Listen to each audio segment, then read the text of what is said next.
Hello, hello. Welcome to What's Working Now. I'm your host, Katie Richardson, and we have a multi-dimensional, incredible guest for you today. This man is an incredible business coach, a very experienced entrepreneur, a man who, by his own admission, has experienced some majorly painful failure and has pulled his way out of it and is now teaching other people how to build a business and a life that is fulfilling and successful. And really, as he uses it, taps into your genius. And today we have the awesome and the amazing Mike Zeller. Mike, welcome to the show.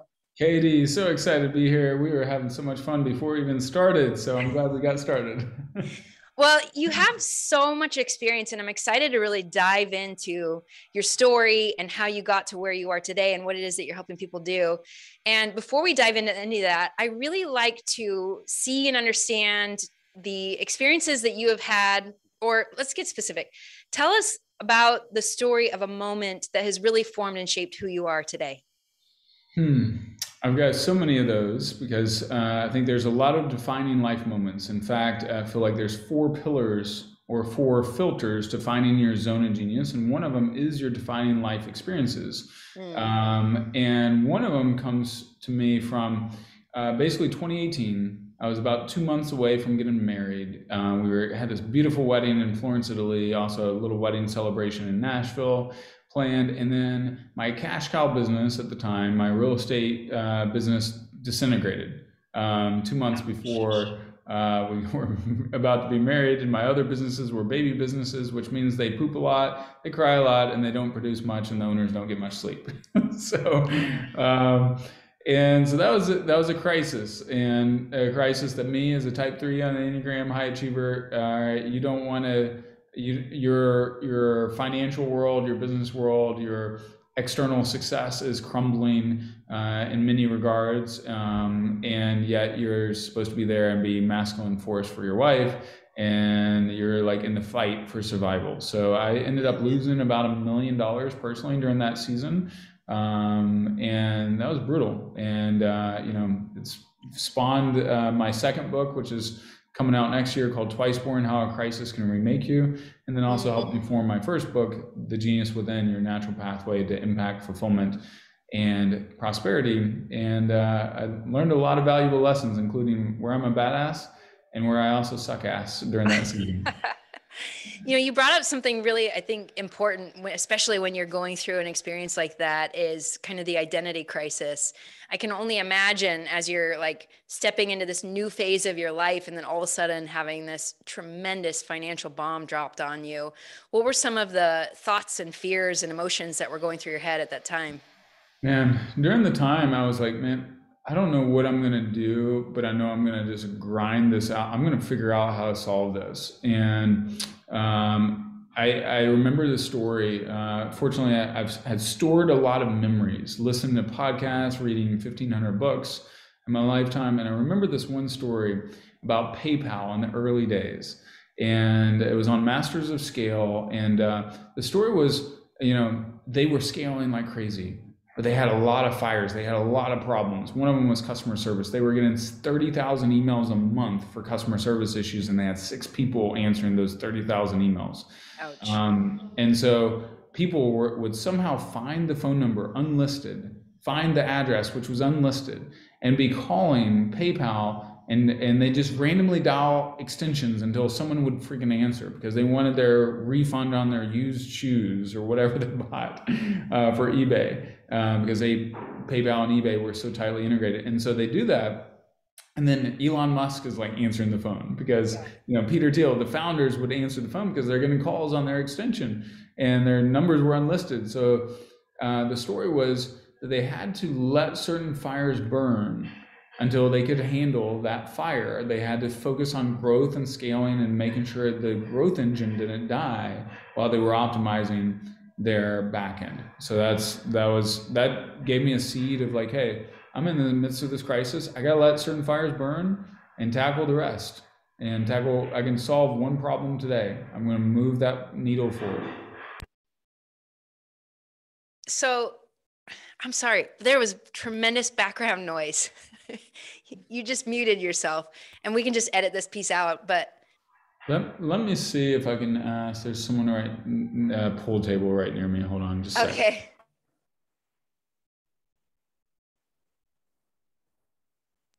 Should I?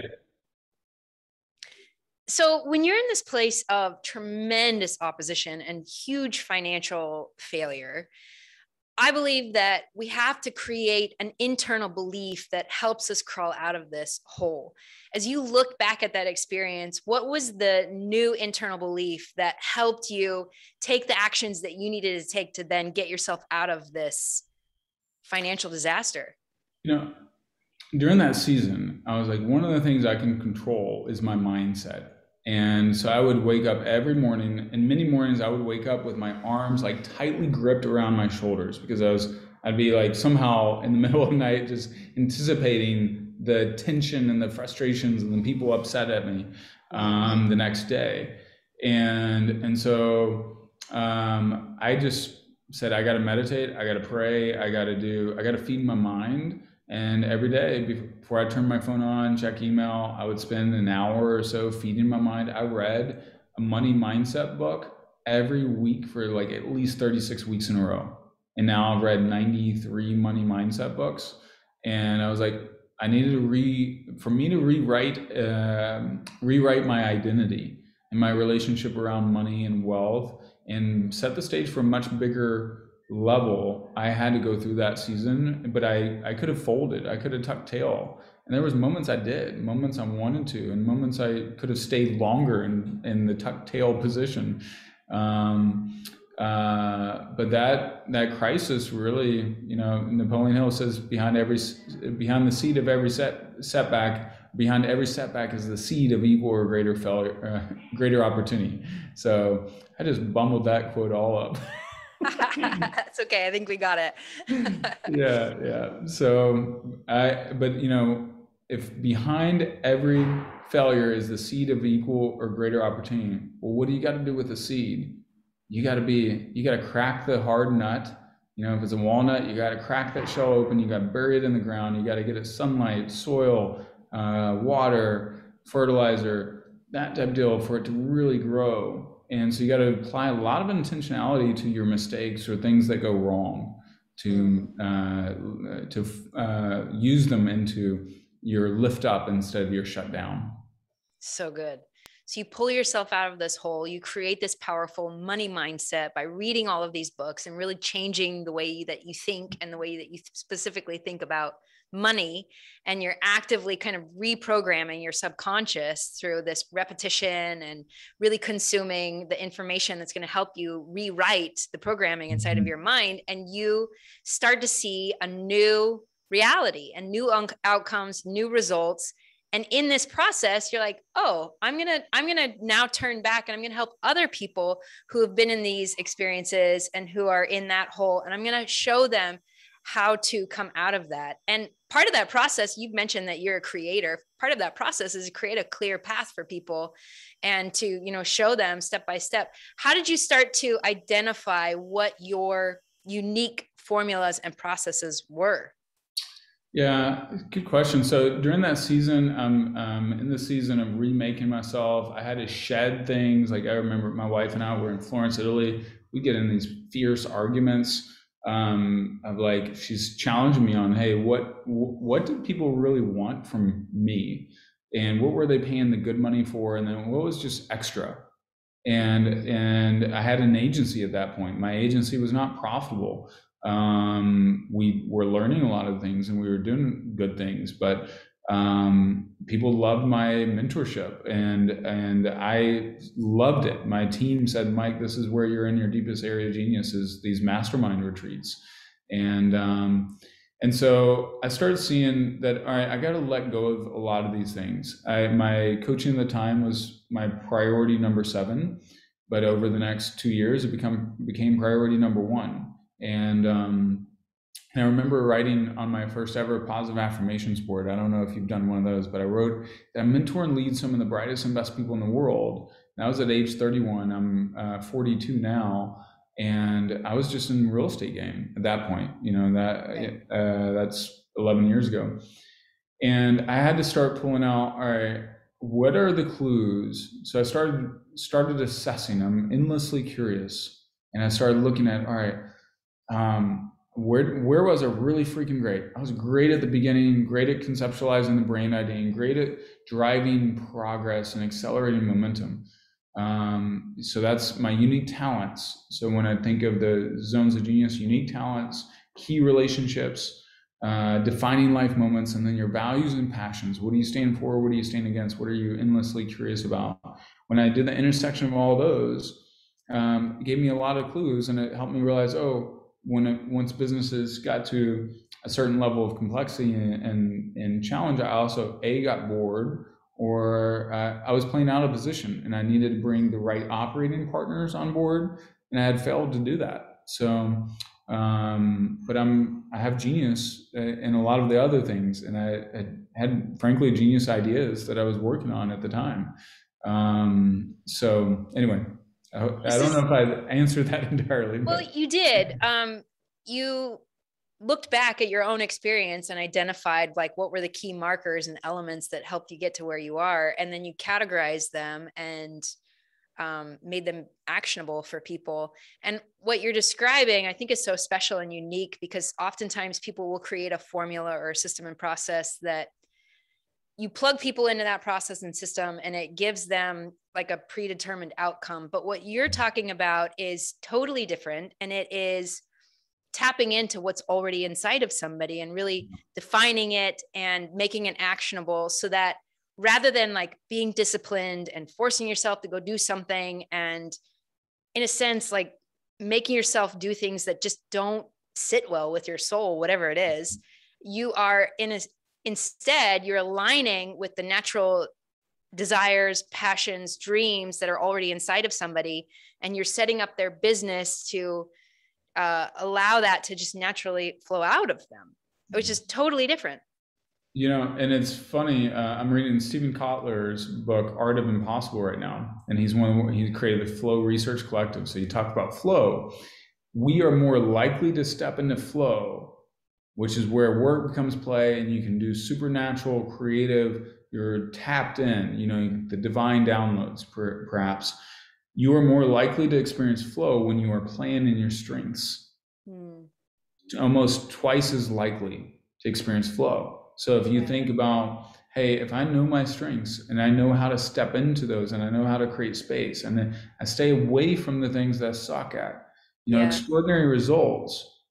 Like you look at sports world, extraordinary results come from when people play in extraordinarily right positions. You look at, I'm a big Tom Brady fan. He is slow as molasses. He can outrun. He's not. I can outrun him running backwards. But he led the Tampa Bay Bucks to another Super Bowl last year, because the team was the players had enough talent in the right positions so they could synergize. Yeah. I mean, you keep talking about Zone of Genius, and you have an incredible book that's called The Genius Within. The Genius Within. Thank you. It's like right there, but then it wasn't. The Genius Within. How do you define genius? I think everyone has genius. And one of my core missions in life is to unlock everyone, like even interacting with you, any new friend, my wife, my daughter, my clients, even my parents to some extent. It's like, how can I unleash people's God-given potential? That's one of my core drivers. And we all have far more than we ever fully embrace and step into. Sometimes it's sabotaging, imposter syndrome, traumas, stories, limiting beliefs, or old narratives. Sometimes it's a middle-class mindset. Like I just had a new client sign up today, another badass female entrepreneur, but she was trapped in a little bit of a middle-class mindset of DIY. She's got to DIY her business. Well, at some point you do less and you decide more. Jeff Bezos has one goal every single day: make 2 smart strategic decisions. He's not obsessed with doing things. He's obsessed with making right decisions. So good. On that vein of making decisions, as you personally, as your business grows, right? And you mentioned you're launching another book. I can only imagine there are so many opportunities that come your way. And entrepreneurs experience this as the business grows, as their influence expands and they gain more attention. You get all of these opportunities that are coming to you so frequently. How do you personally decide what you're going to say yes to and what you're going to say no to?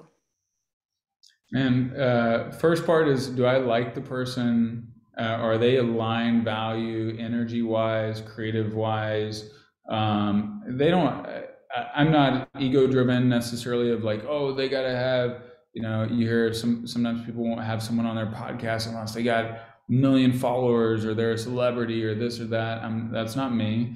But I am strategic. Like, I want to work with people that are among the best in the world. Like, I'm doing a big genius challenge with Amelia Antonetti, one of the top behavioral experts in the country, and she's partners with like Steve Harvey and work with Oprah and others, and so like that's a cool partnership of like, and it's deeply aligned with. So I'm looking for, do they expand my world? Are we aligned value wise? Am I a nice compliment, a good compliment to them and them to me? And does it allow us to expand our impact together? Do we do more together than apart? So good. I love this. I love what you're talking about. I love how you're looking at your own personal values and their values. And you even mentioned, like, am I bringing value into their world? So Yeah. good. Yeah. As you are building this business and launching books, what does it look like? I want to move to like the business model and how you attract customers and continue to add value to them as they progress inside of your business. One of the main pieces that a lot of people are looking for, missing, not understanding is like how to generate that interest in the front end. What are some things that you're doing inside of your business right now that really helps create that spark of excitement for people to come into your world? Great question. The book, creating books, anytime, I heard on a podcast recently and they were saying content is king, more content, more content, more content. I was like, dude, I don't want to create more content. That's going to be exhausting. That seems like a dead end game of exhaustion and being the dancing monkey. I don't want to be a dancing monkey. But what is going to be king is bona fide content from bona fide expert authority driven people with something really valuable to share. Whether it's in entertainment, like it's funny, it's humorous. So I think in this season, I knew I had to elevate my authority, and there's 6 levers. If I think of the prosperous expert, first, a healthy money story. Second, knowing your zone of genius. Third, having that 4% client that can produce 64% of your revenue dialed in. Fourth, having an irresistible offer for that 4% client. Fifth, having that A-player team. And the sixth is that expert authority. Expert authority lubricates the whole engine. So when you're building your brand, if you think of who's like, why does Michael Jordan sell more basketball shoes than anyone, even though he hasn't played a basketball game? I'm wearing Air Jordans right now. I love it. Because he's got that expert authority, he's got that brand, he's got that feel. And so like, I think that's a big piece that we have to look at is how do you build out expert authority, and then how do you make it easy to understand and digestible? So I'm like doing a Dream 100 workshop around building your Dream 100 list. I'm testing that out. I'm constantly testing things. I got 22 meta and micro trends for 2022. The Genius Challenge, 33-day abundance journal that I've got on how to rewrite your relationship with money forever. So you're testing out products. Here's the cool thing about business. About 9 out of 10 offers might fail or not do a home run. But when you get a home run in business, instead of getting a grand slam, let's say you get 4 runs in baseball, you can get 1,000 runs. Yeah. But you got to test enough offers and test things out. So I'm constantly testing out different hooks, different ways, studying, falling in love with my client, and then just figuring out, how do I solve their problems? So Love this. Love this. And you've written multiple books. Do you kind of test out either the title of the book or the subject and the topics? How are you kind of testing out the material before you finalize it and put it into a book? my first book, I didn't do probably as much as I would do, but I knew it would be the 80% rule of like, procrastinate. I call it the rapid procrastination elimination formula. And instead of procrastinating, waiting for me to get it perfect and perfect and perfect, you know what? I'm gonna get it to market. It's gonna get my ideas out, and then I'm gonna come back into a revised and optimized second edition. I might even rename the title. And now even Amelia and I want to do a book together potentially. So on human genius. So now this whole concept, I knew done is better than perfect. Progress is better than perfection. And so I test and fail more, double your failure rate. It's like Sarah Blakely's dad used to ask her and her brother at dinner every day, hey, what did you fail at today? Mm-hmm. And so that's been more my energy. Now I'll test, frankly, I test a lot in Clubhouse. I speak on a lot of stages in Clubhouse. And when I speak, I'm like testing out ideas. And then what do people like DM me and say, Mike, I can't wait I got to get that. And I'm like, all right, now I'll go make a lead magnet for it. Like my Dream 100, no one's written a great book about the Dream 100. And it was a core process of Chet Holmes, who turned around Warren Buffett's companies. Yeah. And I'm like, I got to do a Dream 100 training. So I'm doing a workshop, and then if it goes well and I have enough interest, I'll make it into a mini book. So cool. So one of the places that you're testing out ideas and concepts and hooks and headlines and stories is inside of Clubhouse. I have a lot of people who are asking a lot of questions about Clubhouse. Some people have found it to be super helpful. Some don't understand it and get it. So how do you utilize it? And is it primarily to test out material? Are you networking? What are you doing inside of Clubhouse? Yeah, I'm doing both. Now I'm not going to go and spend hours and hours and hours a day on there, because it can be a huge time suck. Sure. But I'll go in. I won't go into most rooms unless I have a chance to speak, or it's just like a super bona fide expert that I want to learn from. Uh-huh. And but I've made some of my best partnerships this year. Like Amelia came from that. Natasha Graziano, she's one of my partners. She's got 7.5 million Instagram followers. So we met through Clubhouse, and now we do a big Abundant You challenge. Where we have thousands of people come through that every year and rewrite their money story, and now have an Abundance Academy. Amelia, I saw her on Clubhouse. We were on stage speaking. I messaged her. I was like, hey, I see you got this Genius Key app. Let's connect. I've got a book on human genius, and connected. And now we're partnering up on something bigger. I've done hundreds of thousands in business this year that will lead to, I think, millions of dollars next year. Because of the maturity of the relationships and the opportunities. So look for places that you can practice speaking and teaching and sharing and seeing what people care about and solving people's problems. Another thing that I'm hearing as you talk about growing your business and finding customers is relationships, and not just networking for another opportunity, but really connecting with people who, like you said earlier, align with your values. And I think sometimes people, as you grow a business and you said somebody had a genius app, like potentially you could be afraid of that and, oh no, that's my competition. And yet you approach it through this very abundant lens of, hey, maybe there's an opportunity here. Maybe we can partner. Maybe there's a way we can help each other advance. Mm-hmm. What are some beliefs that you have that allow you to have that abundant lens as you are in these conversations and networking with people? Yeah, I think the world is so abundant, and we become more abundant the more we collaborate and synergize. And again, it goes down to the values. If I'm working with someone that's a taker and not a giver, then it's not going to work, and I'll get jaded. So like, I'm pretty intentional about snuffing it out. I've been burned a few times, but for the most part, people are good people. Like, I can interacting with you, I'm like, hey, Katie, for all I know, like at this point, she fits my value set. She's like great, generous, fun, pleasant, expanding.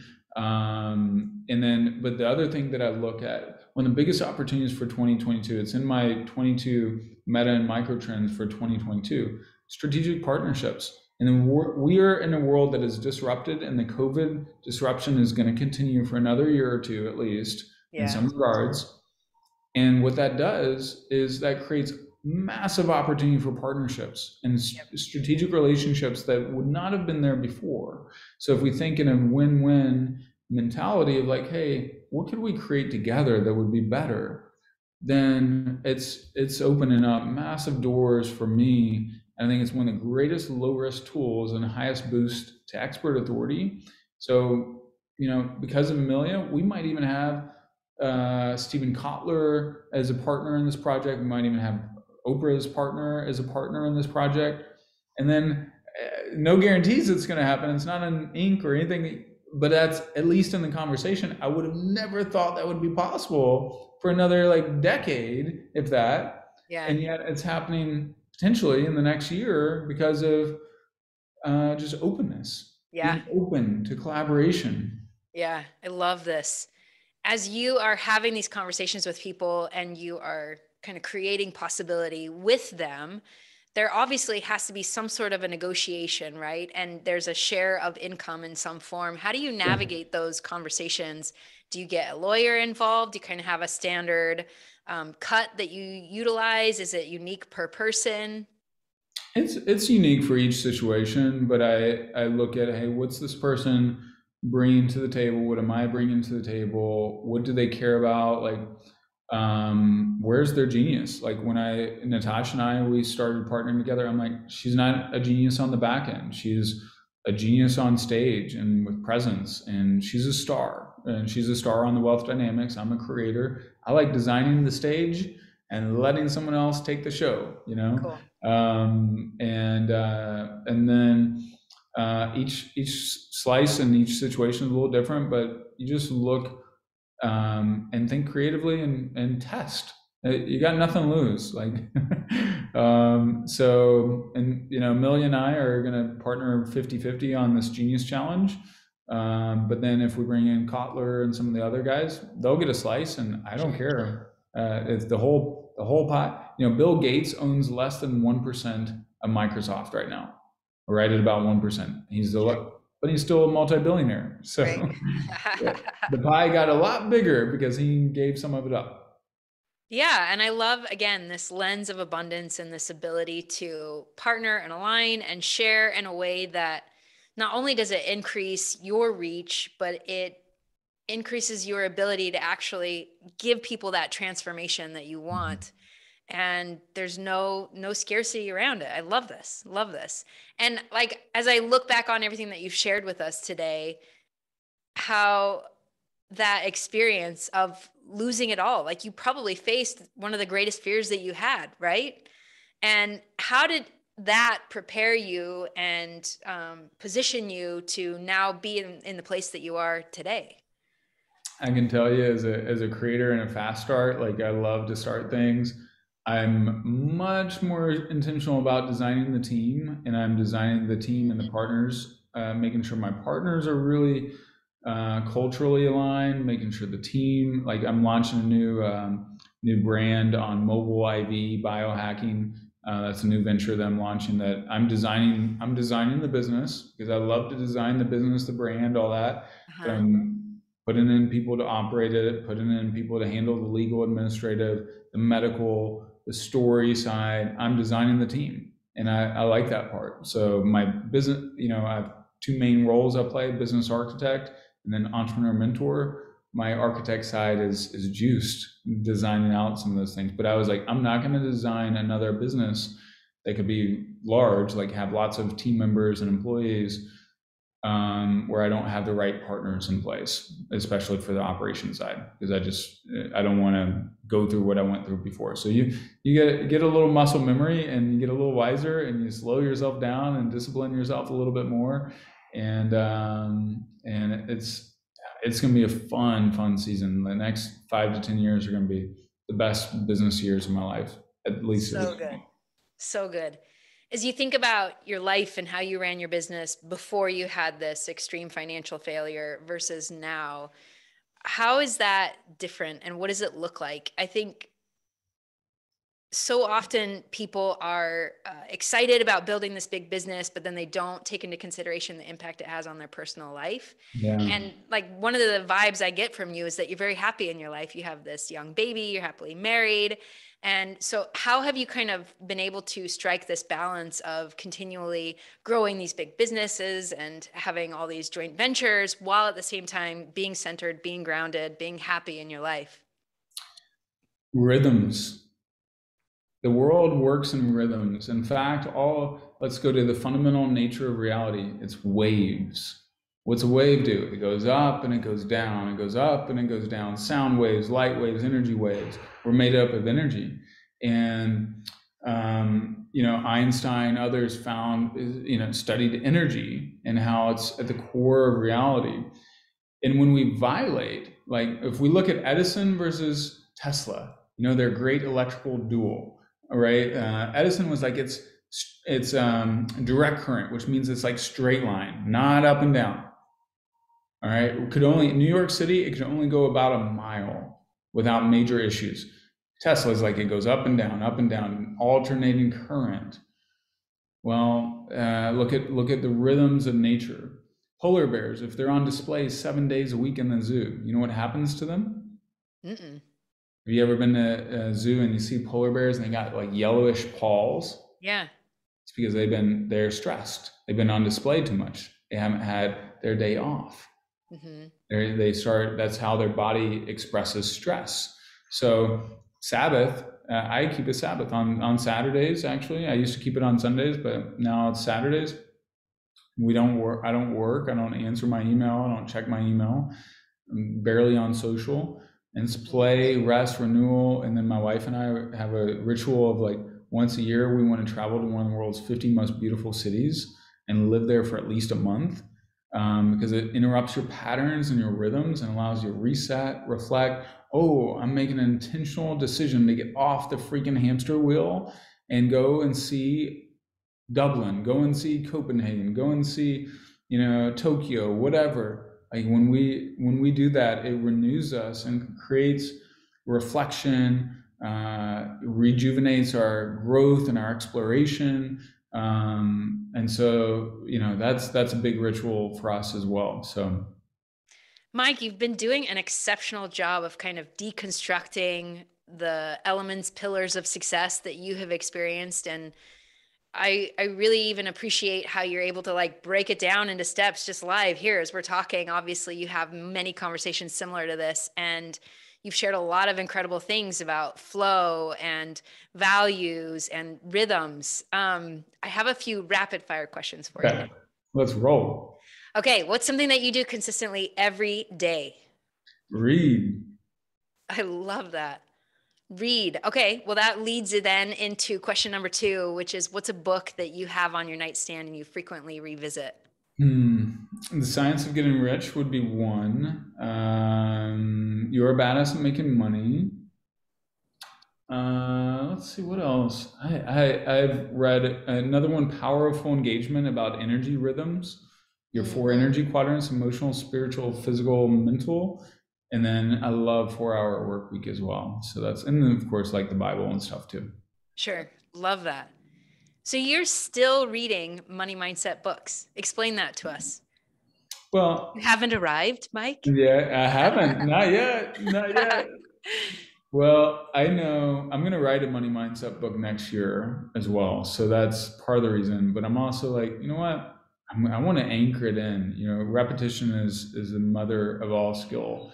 And so I'm anchoring in a whole new wealth mindset and I know when I get to $100 million type net worth, I'm going to be like, all right, I've got to do another level and another level.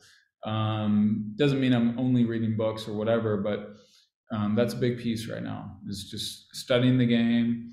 I want to be a voracious student of life. I think life is a beautiful adventure, and there's so much I want to study and master. So I love this. So open, so coachable. recognizing that there's no finish line and there's always more to learn and there's always another level.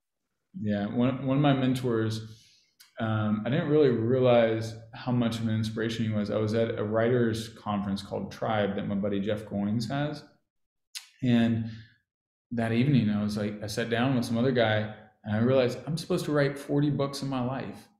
At the time, I hadn't written any. Yikes. So I'm like, That's a big number. catch up. Yeah, so and my goal is 2 a year for the next decade to at least get a foundation. Peter Drucker, one of my mentors, the mentor I was mentioning, Peter Drucker, he wrote books up until he was 98, until he died. Wow. So I want to keep doing that. You mentioned reading the Bible. How does your relationship with God play into your role as a leader and an entrepreneur and mentor?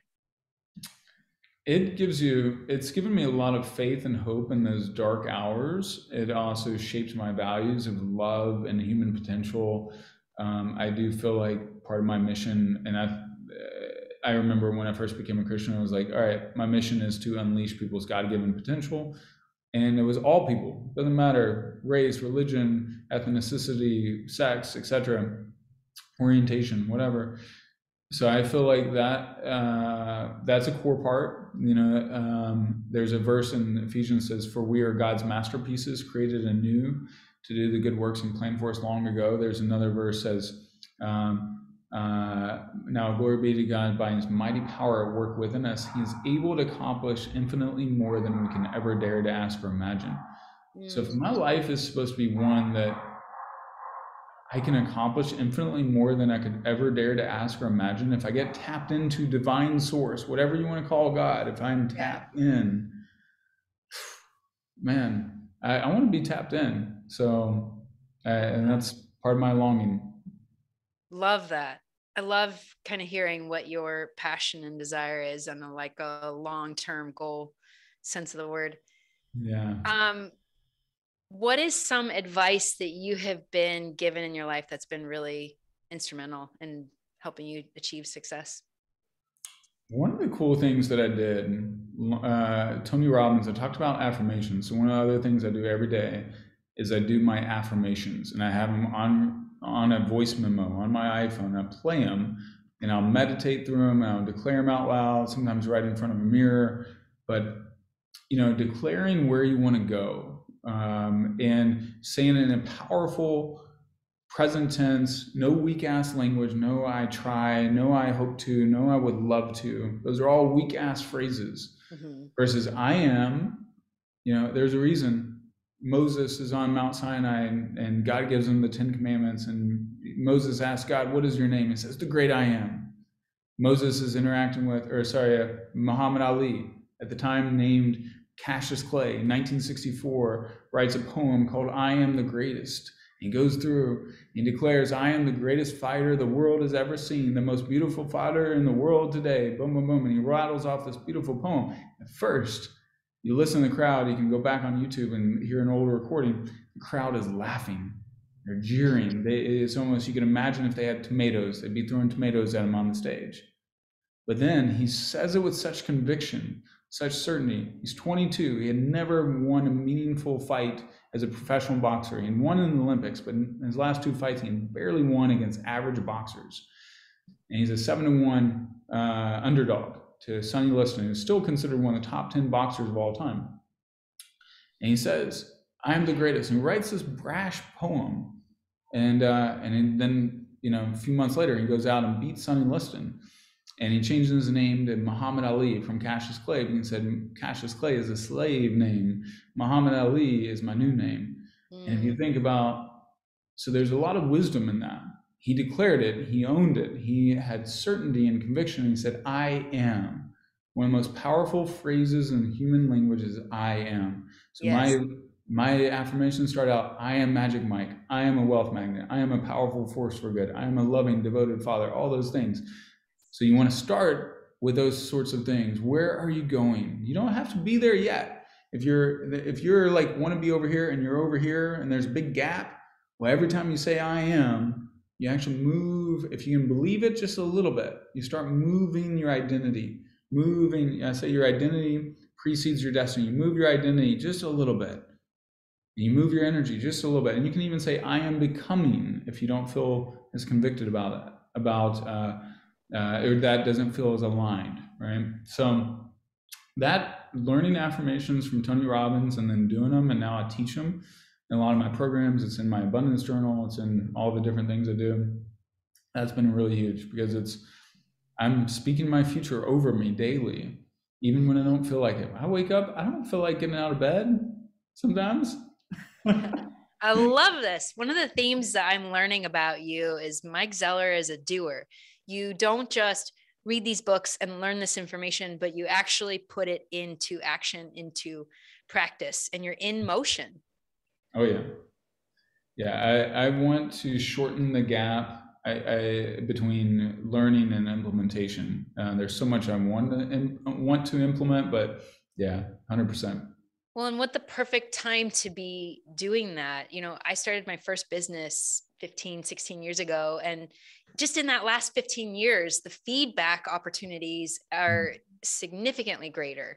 And you can try and test things at very little expense that you couldn't just 15 years ago. And I think this is such wisdom for everybody who's listening to not just read the books, take the courses, learn the lessons, but actually implement them and apply them and learn what will work for you and do it in a way, as Mike's talking about, that aligns with your genius so that you are naturally stepping into the flow of you, of who you are, who you choose to be, who God has created you to be, and creating your magic into the world. I just have to say, like, everything that you're saying personally really aligns with me. And it excites me to know that you're out there sharing this message, that you are a light, that you are continually choosing to be out there and inspire people and lead them and help them create that genius within into the world today. It's so cool. Thanks, Katie. You're a gem, and this has been so much fun connecting with you. And it's just my mission.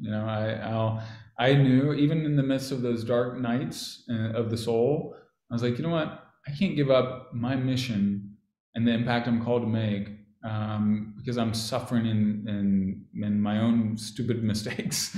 And people need what I was like. If there's one or two people that their lives could forever change, then I need to step in and I got to untuck my tail, make my step forward instead of hiding in the closet. Well, for all the people who are listening who are like, okay, Mike's reaching me, he's touching me, I need more Mike, where's the best place for them to find you? MikeZeller.com, or you can find me on all the social media sites at the Mike Zeller for Instagram, Facebook, LinkedIn, YouTube. And then if you want to copy my Genius Within book, it's free. If you go free plus shipping, so you got to pay the shipping and handling, but it's geniuswithinbook.com, or I have a 6 steps to finding your genius at you can text the word genius U, as in the letter U, to 474747 if you're in the US or North America. And what else? It's also on Amazon. And just grateful to be here and to connect with you and your wonderful audience. Mike, you've made it ridiculously easy for people to connect and get value from you right away for free, like you said. So do as Mike said, go connect with him, go get the book for free, go get his course offerings. He can help you make that aligned transformation and change inside of your business, inside of your life. This is absolutely incredible. And this is what's working now.